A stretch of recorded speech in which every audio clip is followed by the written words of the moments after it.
Cloudy climate change: how clouds affect Earth's temperature. Earth's average surface temperature has warmed by 0.8 Celsius since 1750. When carbon dioxide concentrations in the atmosphere have doubled, which is expected before the end of the 21st century, researchers project global temperatures will have risen by 1.5 to 4.5 degrees Celsius.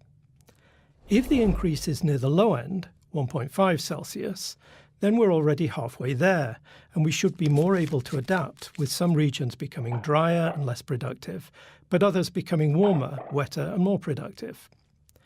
On the other hand, a rise of 4.5 degrees Celsius would be similar in magnitude to the warming that's occurred since the last glacial maximum 22,000 years ago, when most of North America was under an ice sheet 2 kilometers thick. So that would represent a dramatic change of climate. So it's vitally important for scientists to predict the change in temperature with as much precision as possible so that society can plan for the future. The present range of uncertainty is simply too large to be confident of how best to respond to climate change. But this estimate of 1.5 to 4.5 Celsius for a doubling of carbon dioxide hasn't changed in 35 years. Why haven't we been able to narrow it down? The answer is that we don't yet understand aerosols and clouds well enough. But a new experiment at CERN is tackling the problem. In order to predict how the temperature will change, scientists need to know something called Earth's climate sensitivity, the temperature change in response to a radiative forcing. A radiative forcing is a temporary imbalance between the energy received from the sun and the energy radiated back out to space, like the imbalance caused by an increase of greenhouse gases. To correct the imbalance, Earth warms up or cools down. We can determine Earth climate sensitivity from the experiment that we've already performed in the industrial age since 1750, and then use this number to determine how much more it will warm for various projected radiative forcings in the 21st century. To do this, we need to know two things. First, the global temperature rise since 1750, and second, the radiative forcing of the present-day climate relative to the pre-industrial climate. For the radiative forcings, we know that human activities have increased greenhouse gases in the atmosphere, which have warmed the planet. But our activities have, at the same time, increased the amount of aerosol particles and clouds, which have cooled the planet. Pre-industrial greenhouse gas concentrations are well measured from bubbles trapped in ice cores obtained in Greenland and Antarctica, so the greenhouse gas forcings are precisely known.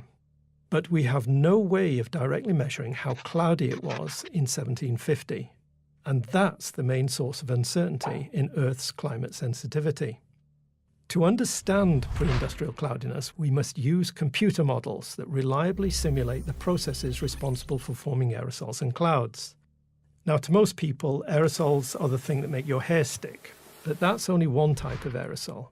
Atmospheric aerosols are tiny liquid or solid particles suspended in the air.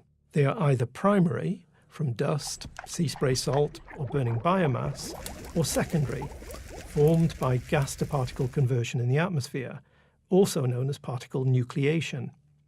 Aerosols are everywhere in the atmosphere, and they can block out the sun in polluted urban environments or bathe distant mountains in a blue haze.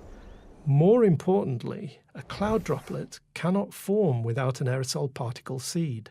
So without aerosol particles, there'd be no clouds.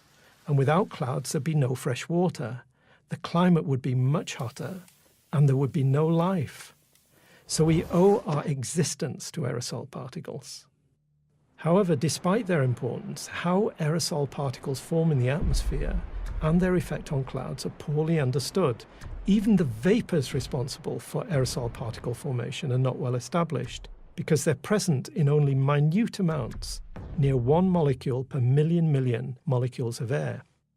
This lack of understanding is the main reason for the large uncertainty in climate sensitivity and the corresponding wide range of future climate projections. However, an experiment underway at CERN, named, perhaps unsurprisingly, CLOUD, has managed to build a steel vessel that's large enough and has low enough contamination that aerosol formation can, for the first time, be measured under tightly controlled atmospheric conditions in the laboratory. In its first 5 years of operation, Cloud has identified the vapours responsible for aerosol particle formation in the atmosphere, which include sulfuric acid, ammonia, amines, and biogenic vapours from trees. Using an ionising particle beam from the CERN proton synchrotron, Cloud is also investigating if galactic cosmic rays enhance the formation of aerosols and clouds. This has been suggested as a possible unaccounted natural climate forcing agent, since the flux of cosmic rays raining down on the atmosphere varies with solar activity. So Cloud is addressing two big questions. Firstly, how cloudy was the pre-industrial climate, and hence, how much have clouds changed due to human activities? That knowledge will help sharpen climate projections in the 21st century. And secondly, could the puzzling observations of solar climate variability in the pre-industrial climate be explained by an influence of galactic cosmic rays on clouds? Ambitious but realistic goals when your head's in the clouds.